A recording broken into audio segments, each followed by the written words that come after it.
एक गांव में एक व्यक्ति रहता था।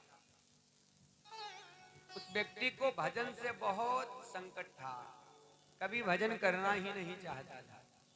अगर पिताजी कह दे बेटा भजन कर लो, गांव में कथा हो रही है कथा सुन लो, तो नहीं जाता। चोरी करता, लोगों को सताता, मारता पीटता। एक दिन की बात, उनके घर पर एक महात्मा जी पधारे।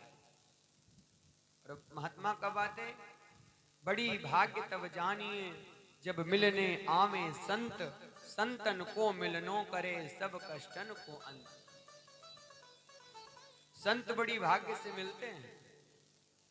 अब जब संत जी पधारे तो महाराज बहुत, उस लड़का के पिताजी गदगद हो गए, प्रसन्न हो गए। महाराज पधारिए, बड़ी कृपा करी नाथ, आप पधारे। चरणों को धुला, साष्टांग प्रणाम किया, मस्तक पर तिलक लगाया। जलपान होने के बाद संत जी से अपनी समस्या सुनाई। क्यों संत जी को ही क्यों सुनाई? क्योंकि वो आए महात्मा जी, तो वो जानते हैं कि संत पधारे हैं तो हमारे कष्टों को कम कर देंगे। बाकी संसार को अपना दुख सुनाओगे तो हंसी मिलेगी, भगवान को और संत को सुनाओगे तो आपके दुखों का निवारण होगा। रही मन निज मन की व्यथा, मन ही राखो रोए, सुन इठलई हैं लोग सब बांट न ले है कोई। बांटने वाला कोई नहीं होगा, पर हंसने वाले बहुत सारे हो जाएंगे। अब महात्मा जी से कह रहे हैं प्रभु हमारा बेटा तो कभी भजन नहीं करता है, चोरी करता है, इसको कैसे भी करके ठीक कर दो। संत जी ने कहा तो फिर इस लड़के को मेरे साथ भेज दो हमारे आश्रम पर। अब संत जी उस लड़के को लेकर के अपने आश्रम पर गए। भैया आश्रम पर रहता, सारे काम करता, लेकिन भजन नहीं करता। गुरु जी से बोल दिया कि हम भजन नहीं करेंगे, हमको भजन नहीं करना है। भगवान के नाम से तो उसको चिढ़ ही थी। अब तो भैया धीरे धीरे समय बीतता गया। एक दिन संत ने उस लड़के को अपने पास बुलाया। लड़के से कहा बेटा मैं तुमसे कुछ मांगना चाहता हूं। शिष्य ने कहा मांग लीजिए महाराज, सब कुछ मांगना पर भजन करने को मत कहना बस। संत ने कहा बेटा मैं और कुछ नहीं मांगूंगा, बस एक ही चीज मांगूंगा, दे दो। लड़का ने कही ठीक है महाराज, मांगो क्या चाहते हो, जो आप कहोगे वो मैं करूंगा। संत ने कहा बेटा बस मैं चाहता हूं तू एक बार राम कह दे, बस एक बार राम कह दे, लेकिन दोबारा मत कहना, एक ही बार कहना। कहा ठीक। लड़का ने संत की बात को सुनकर के सोचा कह दे, इनका खाते हैं, इनका आश्रम पे रहते हैं। तो लड़का ने कहा राम। संत ने कहा बस बन गया काम, अब मत कहना। लड़का ने जैसे ही कहा राम, संत ने कहा बस बन गया काम, अब मत कहना। और बेटा एक बात याद रखना, आज के बाद अगर तुमसे कोई कहे कि जो तुमने एक बार राम नाम लिया है इसके बदले में कुछ मांग लो, तो कभी मांगना मत, और ना ही किसी को बताना। क्योंकि आजकल की बड़ी भैया व्यवस्था खराब है। हम चोरी करें या गलत काम करेंगे तो किसी को नहीं बताएंगे, और किसी को अगर 10 रुपए दान कर रहे हैं या भजन कर रहे हैं तो खूब दिखावा करते हैं। और दिखावा ही भगवान को पसंद नहीं है। भगवान क्या पसंद करता है? निर्मल मन जन सो मोहि पावा,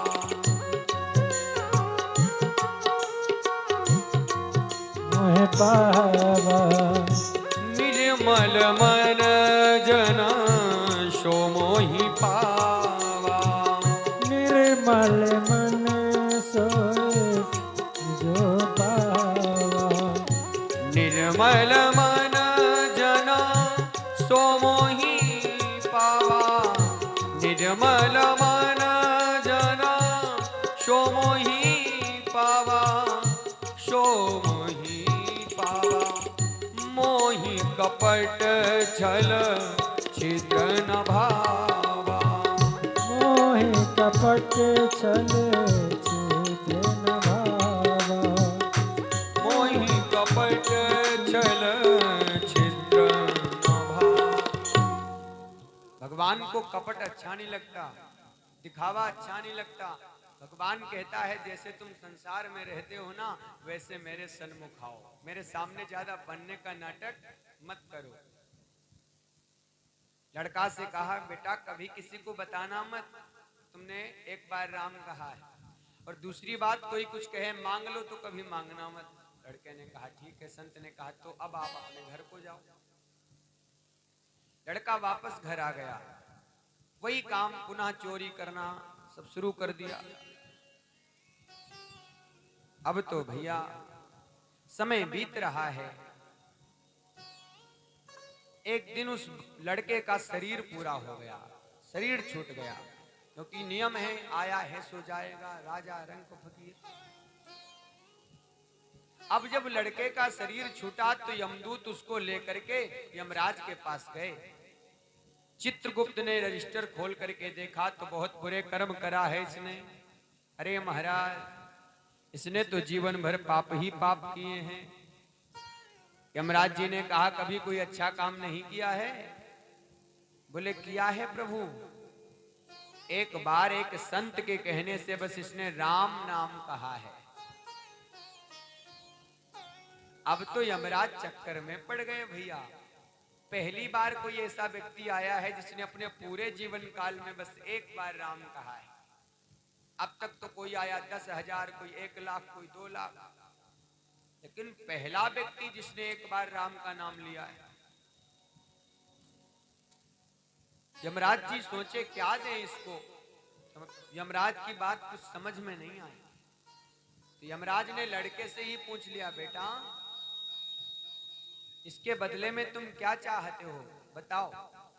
एक बार तुमने राम का नाम लिया है, जो भी कहो उसके बदले में हम तुम्हें दे दें। लड़का को उसी समय महात्मा जी की बात याद आ गई, बेटा कभी किसी से कुछ इसके बदले में मांगना मत। लड़का ने कही जो मिलता है सो दे दो, हम मांगेंगे नहीं। अब यमराज को तो पता नहीं है क्या दें, तो यमराज लड़के को लेकर के ब्रह्मा जी के पास गए। ब्रह्मा जी से कहा प्रभु इस लड़के ने पूरे जीवन भर में बस एक बार राम का नाम लिया है, इसको कौन सा फल दें? ब्रह्मा जी ने कहा मुझे तो नहीं पता है। ऐसा करो तुम शंकर जी के पास जाओ, उनको पता होगा, क्योंकि शंकर जी एक ही काम करते हैं। तुम पुनि राम नाम दिन राती, सादर जपहु आनंद अराती। ऐसा करो तुम शंकर जी के पास जाओ, वो तो दिन रात राम ही राम करते हैं, वो बताएंगे। अब यमराज लड़के को लेकर के भगवान शंकर के पास गए, जाकर के कहा बाबा इस व्यक्ति ने पूरे जीवन में बस एक बार राम कहा है। शंकर जी ने कहा तो हम क्या करें? बोले प्रभु एक बार राम का नाम लेने के बदले में कौन सा फल दिया जाए? शंकर जी ने कहा क्षमा करें, हमने एक बार कभी नाम ही नहीं लिया है, हम तो 24 घंटे राम ही राम करते, तो हमें क्या पता कि एक बार राम नाम लेने क्या क्या फल हो। जाओ। तो बोले कहाँ जाएं?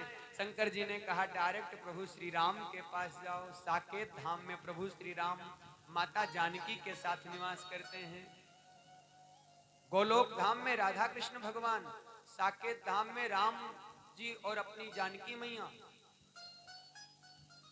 और बैकुंठ में भगवान श्री लक्ष्मी नारायण। अब तो महाराज राम जी के पास गए यमराज उस बालक को लेकर के।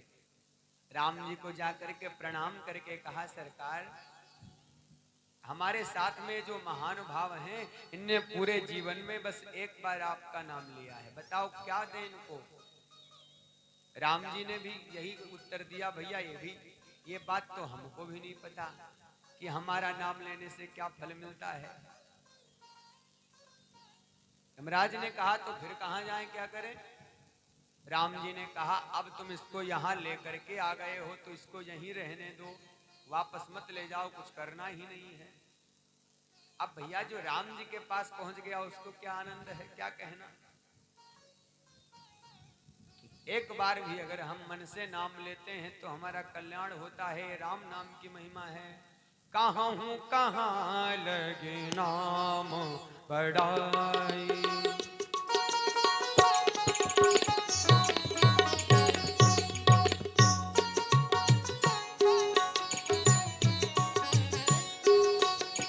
कहाँ हूँ कहाँ लगी नाम बड़ाई,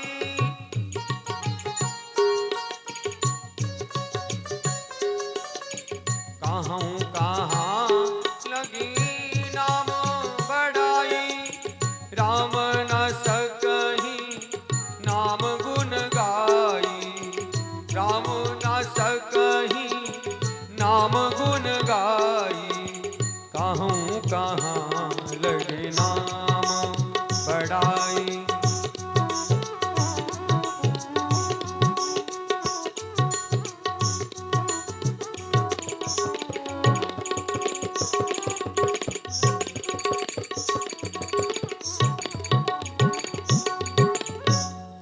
राम नाम की बड़ी महिमा है।